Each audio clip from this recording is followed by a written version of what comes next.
요즘 한국을 좋아해서 우리나라를 방문하는 외국인들이 늘고 있습니다. 유학생들도 많고 또 심지어 한국살이를 하러 오는 외국인들도 많습니다. 이런 외국인들이 한국에서 1년, 2년, 3년 이렇게 해를 거듭할수록 많은 변화를 겪게 되는데요. 가장 먼저 여자들 경우에는 화장법이 바뀐다고 합니다. 외국에서는 여자들이 화장을 안 하거나 하면은 아주 진하게 하는 편인데 한국 여자들은 자연스럽고 투명한 톤의 화장을 한다고 해요. 근데 지금 한류가 유행하다 보니까 젊은 여성들은 한국에 오면 다 어디로 몰려갑니까? 올리브영으로 가서 한국 화장품을 사가지고 한국식 화장법을 따라하고 있다고 합니다. 그런데 한국살이의 본격적인 변화는 먹는 것에부터 시작됩니다. 짜고 기름지고 칼로리가 높은 음식을 먹던 외국인들이 이 나물과 채소 반찬이 많은 한국 음식을 먹으면서 칼로리가 줄어들고 또 자연스럽게 살이 빠지고 얼굴 선도 달라진다고 합니다. 특히 피부가 좋아진다는 말이 많아요. 그런데 평생 한국 음식 먹고 사는 우리는 왜 이럴까요? 아무튼 이렇게 먹는 것만으로도 외모의 변화가 많이 생긴다고 합니다. 옛날에 피가 되고 살이 되는 찌개 백반이라는 말이 있었잖아요. 이 말은 우리가 입으로 먹는 것이 우리의 몸을 구성한다고 하는 단순한 진리를 가르칩니다. 그런데 먹는 것이 꼭 입으로만 들어가는 것은 아니에요. 물론 음식은 입으로 들어가지만 훨씬 중요한 것들이 우리의 눈과 귀를 통해서 들어갑니다. 그리고 음식이 우리의 몸을 이루는 것처럼 우리가 보고 들으면서 습득하는 것들은 우리의 가치관을 형성하고 우리의 사고방식을 결정합니다. 그래서 우리가 무엇을 보고 무엇을 듣는지는 매우 중요합니다. 그것이 우리의 마음과 생각을 이루는 음식이 되기 때문입니다. 오늘 우리가 살펴볼 고린도전서 10장은 우리가 무엇을 먹고 마셔야 하는지, 무엇을 보고 들어야 하는지, 그리고 그것이 왜 중요한지에 대해서 설명하고 있습니다. 먼저 바울은 구약의 이스라엘 백성들이 광야에서 신령한 음식을 먹고 신령한 음료를 마셨다고 했습니다. 형제들아, 나는 너희가 알지 못하기를 원하지 아니하노니 우리 조상들이 다 구름 아래에 있고 바다 가운데로 지나며 모세에게 속하여 다 구름과 바다에서 침례를 받고 다 같은 신령한 음식을 먹으며 다 같은 신령한 음료를 마셨으니 이는 그들을 따르는 신령한 반석으로부터 마셨음에 그 반석은 곧 그리스도시라. 여러분, 여기서 이스라엘 백성이 먹은 신령한 음식과 신령한 음료는 무엇일까요? 1차적으로 그것은 하늘에서 내렸던 만나와 반석에서 터져 나왔던 생수를 가리킵니다. 그들에게 그것은 하나님의 특별한 돌보심을 상징했습니다. 그런데 바울은 만나가 하늘에서 내리고 또 물이 반석에서 터져 나왔기 때문에 그것들이 특별했다라고 말하지 아니하고 그것이 어디에서 나왔다고요? 신령한 반석. 곧 그 반석은 누구라고 했습니까? 그것이 그리스도에게서 나온 것이기 때문에 특별하다라고 이야기했습니다.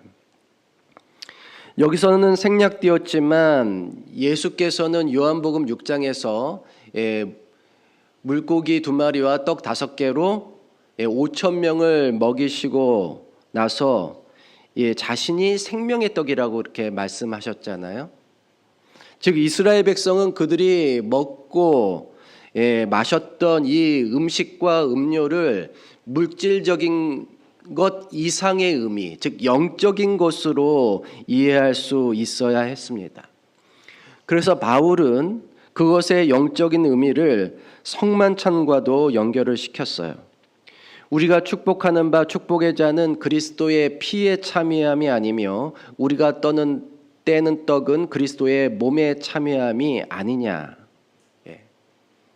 그 음료와 그 음식은 결국 영적으로 무엇을 상징한다고 하는 겁니까?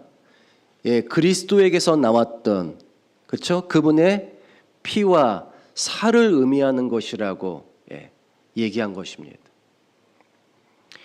외국인들이 한국 음식을 먹으면서 점점 한국 사람처럼 되어가는 것, 마찬가지로 우리도 신령한 음식을 먹고 신령한 음료를 마시면 점점 누구처럼 변해야겠습니까? 그게 누구의 살과 피예요? 그리스도의 살과 피니까.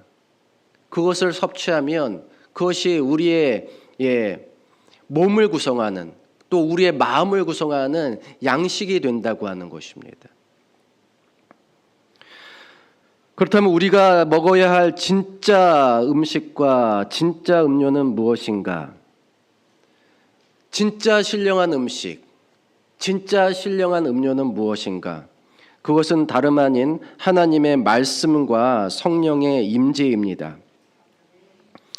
예수님은 사람이 떡으로만 살 것이 아니라 하나님의 입에서 나오는 모든 말씀으로 살아야 한다고 말씀하셨습니다. 그리고 누구든지 목마른 자는 내게로 와서 마시라 하시면서 나를 믿는 자는 성경에 이른 바와 같이 그 배에서 생수의 강이 흘러나오리라고 했는데 성경은 그것을 뭐라고 말씀하셨어요?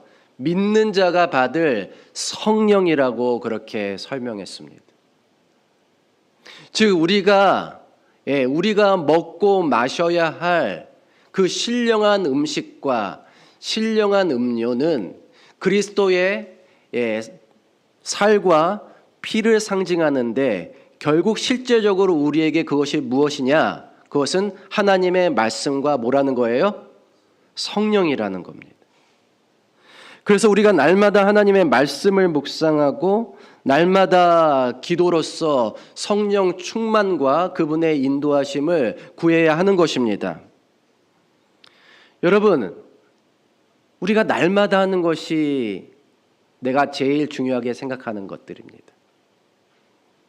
만약 우리가 하나님을 섬기며 사노라 하면서 날마다 말씀과 기도로 그분께 연결되지 않는다면 우리가 하나님을 정말 중요하게 생각하는 것이 아니라는 뜻이 됩니다. 요즘에 사람들이 영혼을 갈아 넣는다는 말을 종종 하잖아요. 그것은 자신이 가지고 있는 모든 지식과 정보와 기술과 자본을 다 투입해서 무엇인가를 이루려고 한다는 뜻입니다. 근데 저는 여러분에게 영혼을 갈아 넣으라고 말씀드리려고 하는 게 아니에요. 영혼을 갈아 넣는 일은 우리가 하는 일이 아니라 누가 하신 일입니까? 예수님이 하신 일이잖아요. 우리에게 자신의 모든 것을 다 내어놓으신 예수님이야말로 우리를 구원하고 우리를 변화시키기 위해서 그분의 영혼을 갈아 넣으셨습니다. 그런데 우리는 그분의 피와 살에 동참하기 위해서 하루 중 잠시라도 그분의 말씀을 읽고 기도하는 일조차 하지 않는다면 어떻게 우리가 그분을 섬기는 사람이라고 할 수 있겠습니까? 여러분, 우리의 예배는 다른 것이 아니라 매일 주님의 살을 먹고 그분의 피를 마시는 것입니다. 먹고 마시는 것이 예배입니다. 우리 교회가 연초에 시작한 신앙운동이 있었습니다. 그것은 매일 말씀을 읽고 연구하자는 것이었어요.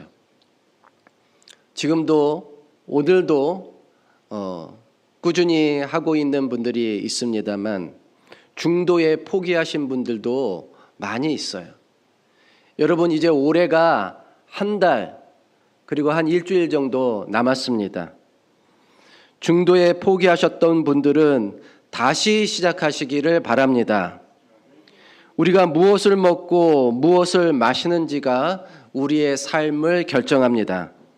주님의 살과 피가 우리 안에 들어가도록 매일 말씀을 읽고 매일 기도함으로 영적으로 변화하고 성장하는 저와 여러분이 되시기를 간절히 바랍니다. 한편 바울은 우리가 신령한 음식과 신령한 음료를 먹었음에도 하나님께 전적으로 속하지 않을 때 좋지 않은 결과가 도달할 것을 염려했습니다. 왜냐하면 이스라엘 백성이 그랬기 때문이죠. 그러나 그들의 다수를 하나님이 기뻐하지 아니하셨으므로 그들이 광야에서 멸망을 받았느니라. 이러한 일은 우리의 본보기가 되어 우리로 하여금 그들이 악을 즐겨한 것 같이 즐겨하는 자가 되지 않게 하려 함이니.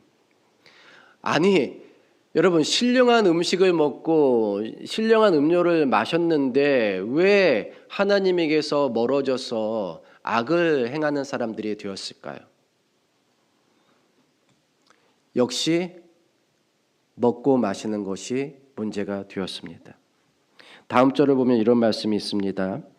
그들 가운데 어떤 사람들과 같이 너희는 우상 숭배하는 자가 되지 말라. 기록된 바 백성이 앉아서 먹고 마시며 일어나서 뛰논다 함과 같으니라. 여기서도 먹고 마시는 문제가 등장하죠. 원래 우리가 먹어야 될 음식은 뭡니까? 신령한 음식, 신령한 음료예요. 그러나 여기서 이스라엘 백성들은 뭔가 잘못된 것을 먹고 마셨습니다. 사람이 살려면 당연히 먹고 마시면서 살아야 되잖아요. 우리의 모든 모임과 행사에도 먹고 마시는 일은 빠지지 않습니다. 그런데 정작 문제는 이것이 우상 숭배와 관련돼서 일어났기 때문이에요. 여러분 기억하십시오. 먹고 마시는 것이 뭐라고요? 먹고 마시는 게 뭐라고 그랬어요? 예배라고 그랬습니다. 먹고 마시는 게 예배예요. 이들은 잘못된 것을 먹고 마심으로 잘못된 예배를 드렸습니다. 고린도 교회에서도 우상에게 바친 고기를 먹는 것이 문제가 되었습니다. 그런데 알다시피 이 고기 자체에 문제가 있는 것이 아니라 그것이 우상 숭배와 관련이 있었기 때문에 문제가 되었습니다. 하나님은 우상을 만들지 말고 또 그것에 절하지 말라라고 말씀을 하셨어요. 우상 숭배는 하나님을 예배하는 방법이 아닙니다. 오히려 그것은 사탄을 숭배하는 결과를 초래합니다. 이 세상의 모든 우상 숭배 종교는 사실상 누구를 숭배하는 거라고요? 사탄을 숭배하는 것. 그래서 바울은 이렇게 말했습니다. 무릇 이방인이 제사하는 것은 귀신에게 하는 것이요 하나님께 제사하는 것이 아니니 나는 너희가 귀신과 교제하는 자가 되기를 원하지 아니하노라. 모든 우상 숭배, 모든 이방신 숭배는 사실상 사탄 숭배입니다. 그런 예배에 참여하는 것은 우리의 영혼을 더럽히는 거예요. 그것은 잘못된 음식을 먹고 잘못된 음료를 마시는 것과 같습니다. 이스라엘 백성이 하나님 대신 금송아지를 만들어서 우상 숭배를 한 것은 그들이 잘못된 것을 먹고 마신 것과 같은 거예요. 그것은 잘못된 예배입니다. 잘못된 예배는 누구를 숭배하는 거라고요? 사탄을 숭배하는 거예요. 그것은 마귀를 기쁘게 하는 일이 되었기 때문에 마귀에게 드리는 예배가 되었습니다. 바울이 제기하는 문제는 우리의 몸이 아닌 우리의 마음에 무엇을 집어넣느냐의 문제예요. 신령한 것을 집어넣는 사람은, 즉 신령한 것을 먹고 마시는 사람은 하나님께 예배하는 자가 되고, 잘못된 것을 먹고 마시는 자, 잘못된 것을 우리의 생각에 집어넣는 사람은 마귀에게 예배하는 자가 되는 것입니다. 그러면 어떤 것을 집어넣을 때 우리가 마귀의 예배자가 되는 것입니까? 예를 들어 우리가 세상을 사랑하는 정신을 우리의 마음에 자꾸 집어넣으면 우리는 마귀를 예배하는 사람이 됩니다. 구체적으로 말하자면 세상의 부와 권력과 명예와 쾌락을 추구하는 단체나 모임에서 활동하거나 그런 것들을 부추기는 컨텐츠를 꾸준히 소비하는 것은 하나님을 예배하는 정신에 반하는 것입니다. 그러한 것들은 우리 마음이 그리스도의 마음과 사고방식을 따르지 못하도록 방해할 뿐만 아니라 오히려 사탄의 사고방식, 즉 욕망의 정신을 따르도록 우리를 인도합니다. 우리에게 가장 큰 도전이 되는 분야는 오늘날 삶의 일부가 되어버린 소셜미디어입니다. 잦은 소셜미디어의 사용은 그리스도인의 영성뿐 아니라 그 삶 자체를 붕괴시킵니다. 그런 연구 결과들이 지금 계속 나오고 있어요. 최근 사람들이 의욕을 잃고 무기력증에 빠지는 현상들이 급증하고 있다고 그래요. 정신과 의사들이 그럽니다. 이전에 봤던 우울증이 아니다. 이전에 관찰했던 우울증이 아니라 이건 새로운 현상들인데 너무나 많은 사람들이, 특히 젊은이들이 무기력증에 빠지고 있다는 것. 그 원인은 과다한 소셜미디어 사용 때문이라고 합니다. 여러분, 과다한 소셜미디어의 사용이 문제가 되는 것은 즉각적인 만족감 때문이에요. 자, 뭐 때문이라고요? 즉각적인 만족감. 여러분, 사람이 어떤 만족을 이루려면 그 만족을 이루기 위해서 뭐를 해야 돼요? 노력을 해야 되잖아요. 근데 휴대폰은 노력 없이 바로 만족을 얻는 것들을 제공합니다. 이 즉각적인 만족감이 우리의 삶을 어떻게 만든다고요? 무력하게 만든다는 것입니다. 우리 삶에서 항상 즉각적으로 제공되는 만족감은 바람직하지 않은 것입니다. 우리 부모들이 알아야 할 것이 있어요. 아이들이 원하는 것을 그냥 바로 해 주어서는 안 됩니다. 아시겠어요?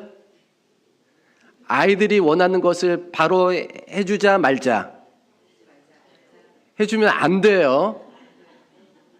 애들 버립니다.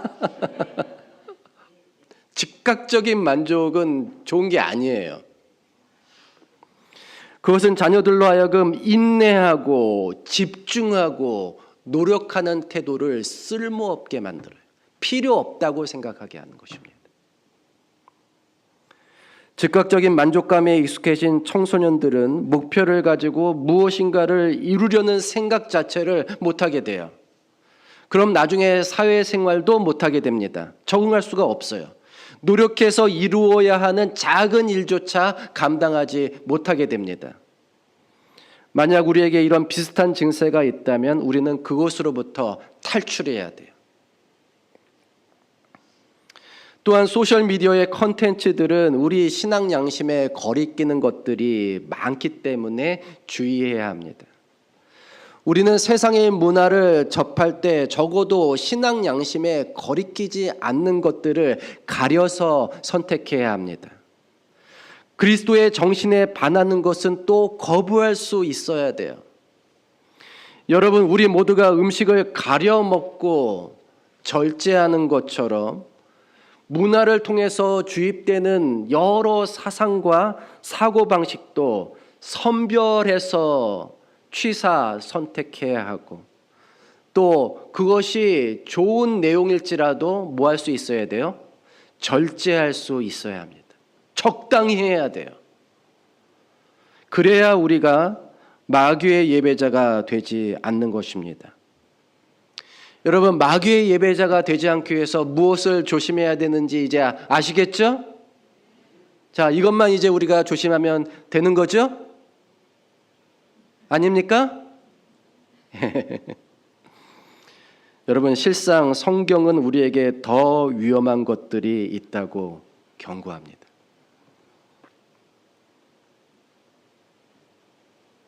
이게 더 위험한 것들이에요. 그들 중에 어떤 사람들이 음행하다가 하루에 2만 3천 명이나 죽었나니 우리는 그들과 같이 음행하지 말자. 그들 가운데 어떤 사람들이 주를 시험하다가 뱀에게 멸망하였나니 우리는 그들과 같이 시험하지 말자. 그들 가운데 어떤 사람들이 원망하다가 멸망시키는 자에게 멸망하였나니 너희는 그들과 같이 원망하지 말자. 광야에서 이스라엘 백성들이 하나님을 거역하였던 사건들을 예로 들면서 바울은 우상 숭배 외에 세 가지의 악을 추가로 언급했습니다. 무슨 죄예요? 음행하는 죄, 또 하나님을 시험하는 죄, 그리고 원망하는 죄입니다. 이 죄들의 결과는 동일했어요. 이 죄에 빠진 사람들은 멸망했습니다. 바울은 음행의 죄를 언급하면서 이스라엘이 모압 평야에 머물렀던 기간에 그곳의 여인들과 음행하며 우상 숭배에 동참하였던 사건을 예로 들었습니다. 이스라엘 남자들은 그때 왜 모압 여인과 음행을 저질렀을까요? 그것은 모압 문화를 무차별적으로 수용했기 때문이에요. 여러분, 이스라엘 백성들은 광야에서 40년 가까이 방황하며 그들에게는 문화라고 할 것이 따로 없었습니다.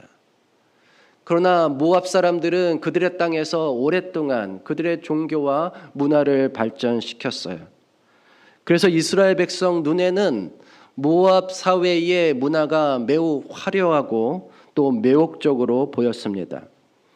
특별히 모압에는 큰 그모스 신전이 있었고 그 신전에서 일하는 수많은 여사제들이 있었어요. 그런데 그들의 종교의식에는 다산과 풍요를 기원하는 의미의 성전 매춘이 성행했습니다. 이게 성경에서 말하고 있는 음행이에요. 모압의 여인들이 이스라엘 남자들을 유혹해서 음행에 빠뜨렸던 것은 바로 그모스 신전에서 이루어졌던 성전 매춘이었던 것입니다. 그러나 하나님이 경고하신 바대로 팔레스타인 주변 지역 민족의 우상 숭배와 도덕적 타락은 이스라엘 백성이 극히 경고해야 할 바였기 때문에 당연히 그것들을 가까이 하지 말아야 했습니다. 하지만 안타깝게도 많은 남자들이 그 유혹을 뿌리치지 못하고 범죄함으로 멸망에 빠지고 말았습니다. 여러분, 음행은 우리 몸에, 우리 생각에 절대 집어넣어서는 안 되는 음식 전도가 아니라 뭐와 같아요? 독극물과 같습니다. 그거는 마약과 같은 거예요. 그것은 거의 즉각적으로 우리의 정신과 신체를 파괴할 뿐만 아니라 우리와 하나님 사이의 관계도 파괴시킵니다. 우리 진적교회 성도들은 어떤 형태로든지 음행의 죄에 빠지지 않기를 주님의 이름으로 간절히 축원합니다. 그리고 그런 죄에 지금 머물러 있거든 즉각적으로 거기서 빠져나오시기를 간절히 바랍니다. 그 다음 바울은 주를 시험하는 죄에 대해서 언급하며 불뱀 사건을 예로 들었습니다. 백성이 하나님과 모세를 향하여 원망하되 어찌하여 우리를 애굽에서 인도하여 내어 이 광야에서 죽게 하는가? 이곳에는 먹을 것도 없고 물도 없도다. 우리 마음이 이 하찮은 음식을 싫어하노라 하며 여호와께서 불뱀들을 백성 중에 보내어 백성을 물게 하심으로 이스라엘 백성 중에 죽은 자가 많은지라. 하나님을 시험하는 죄도 뭐예요? 독이에요.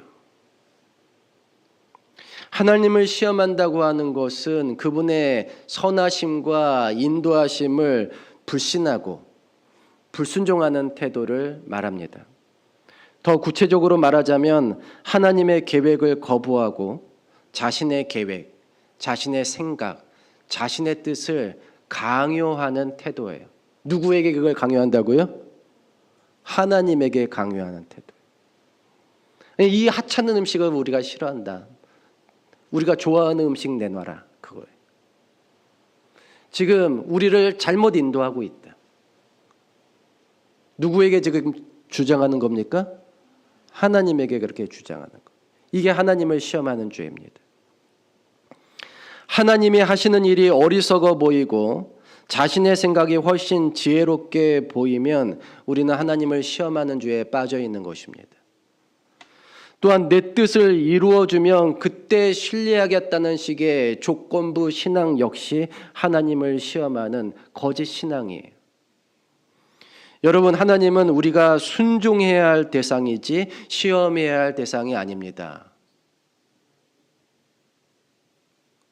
우리가 누구길래 감히 하나님을 시험합니까? 우리가 하나님을 믿는 사람이라면 우리는 그분의 뜻에 뭐 하기만 하면 돼요? 순종하기만 하면 되는 것입니다. 광야에서 마귀가 유혹했을 때 주께서 뭐라고 말씀하셨습니까? 주 너희 하나님을 시험하지 말라. 우리가 정말 하나님을 믿는다면 그분을 시험할 것이 아니라 그분께 순종하는 백성이 되기를 간절히 바랍니다. 이스라엘 백성이 당장은 광야를 지나고 있었지만 그 여정의 끝에는 약속의 땅이 기다리고 있었습니다. 그게 하나님의 계획입니다. 지금 나를 불편하게 하는 것, 나를 고통스럽게 하는 것 때문에 하나님의 계획과 인도하심에 문제가 있다고 생각해서는 안 됩니다. 하나님은 그 과정을 통해서 우리를 영광의 땅으로 인도하실 것입니다.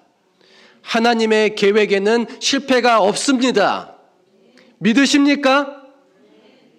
왜 이렇게 아멘이 작아요? 하나님의 계획에는 실패가 없습니다. 하나님의 계획을 불신하고 불순종하는 태도는 우리의 생각에 집어넣어서는 안 될 독과 같은 위험 요소입니다. 우리 모두 그런 정신과 태도를 버립시다.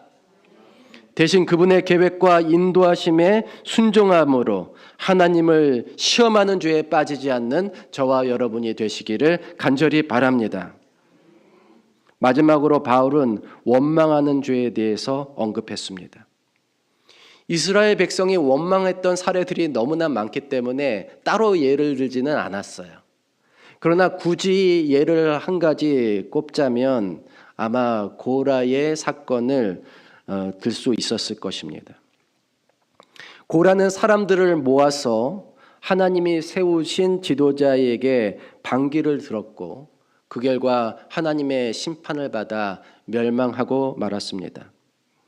그런데 이스라엘 백성 중 많은 사람이 고라의 멸망을 두고 모세와 아론을 원망하면서 너희가 여호와의 백성을 죽였도다라고 비난했어요.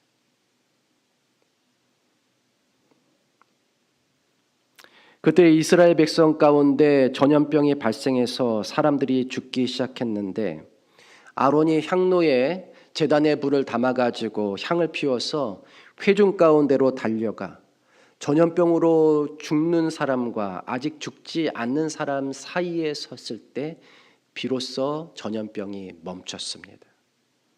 그 사건으로 말미암아 죽은 사람이 10,000명이 넘어요. 이 사건은 하나님이 세우신 지도자에 대한 원망이 전염병 같은 파급력이 있다는 사실과 그 결과가 얼마나 참혹한지를 보여줍니다. 하나님이 이 사건을 이토록 진지하게 심각하게 다루셨던 이유는 모세와 아론에 대한 원망이 사실상 누구에 대한 원망이었기 때문이에요. 하나님 자신에 대한 원망이었고 그것은 사탄이 하늘에서 천사들에게 퍼뜨렸던 반역의 정신과 다르지 않았기 때문입니다. 원망은 잘못의 가능성을 항상 자신이 아니라 남에게서 먼저 찾으려는 동기에서 출발합니다. 따라서 원망하는 사람은 개선도 자신이 아니라 그에게서부터 시작되어야 된다라고 주장을 해요. 그것은 작게 시작하지만 크게 번지는 불과 같습니다. 원망은 갈등의 씨앗이 되어서 나중에 큰 불화를 일으킬 수 있습니다. 교회를 쇠퇴시키고 망가뜨리기 원하는 사탄이 교회 공동체 안에 뿌리고자 하는 이 불씨가 뭐예요? 원망입니다. 원망의 정신이에요. 진실한 그리스도인은 원망의 정신을 거둡니다. 아니, 왜 우리에게 불만이 없겠어요? 불만이 하나도 없는 사람 여기 있습니까? 없죠. 가정에서도 서로에게, 남편에게, 아내에게 불만이 있어요. 교회에서도 당연히 성도들에게, 특별히 지도자에게 불만을 가질 수 있습니다. 그러나 진실한 그리스도인은 불만을 어떻게 한다고요? 거두어 드립니다. 대신 감사를 선택합니다. 기도하기를 선택합니다. 그리고 개선을 위해서 내가 내 위치에서 할 수 있는 일이 무엇인지를 찾아 묵묵히 헌신합니다. 그가 퍼뜨리고자 하는 것은 교회를 무너뜨리는 부정적인 정신이 아니라 공동체를 일으켜 세울 수 있는 선한 가마력입니다. 여러분들은 부정적인 정신을 퍼뜨릴 것입니까? 아니면 선한 가마력을 퍼뜨릴 것입니까? 선한 가마력을 퍼뜨리는 사람이 되시길 바랍니다. 진실한 그리스도인은 원망 대신 감사와 기도와 헌신을 선택합니다. 우상숭배, 음행, 하나님을 시험하고 원망하고 불평하는 정신은 우리 모두를 위험에 빠뜨립니다. 그것은 절대 우리가 우리의 마음과 생각 속에 집어넣어서는 안 될 것들입니다. 그것을 우리가 지속적으로 집어넣으면 우리는 하나님을 예배하는 자가 아니라 누구를 예배하는 자가 된다고요? 사탄을 예배하는 자가 돼요. 왜냐하면 그것은 하나님을 기쁘시게 하는 것이 아니라 마귀를 기쁘시게 하는 일이 되기 때문입니다. 그러나 우리는 신령한 음식과 신령한 음료를 마시도록 부름을 받았습니다. 우리는 예수님의 피와 몸에 참여하도록 부름을 받았습니다. 우리는 말씀과 기도로 하나님과 연결됨으로써 마귀의 잔이 아니라 주의 잔을 마시고 마귀의 식탁이 아니라 주의 식탁에 참여해야 합니다. 그분의 생각과 사고방식이 우리 안에 들어와 우리의 생각과 사고방식이 되기를 간절히 바랍니다. 그래서 저와 여러분이 하나님을 기쁘시게 하는 하나님께 예비하는 자들이 되기를 간절히 바라며 말씀을 마치겠습니다.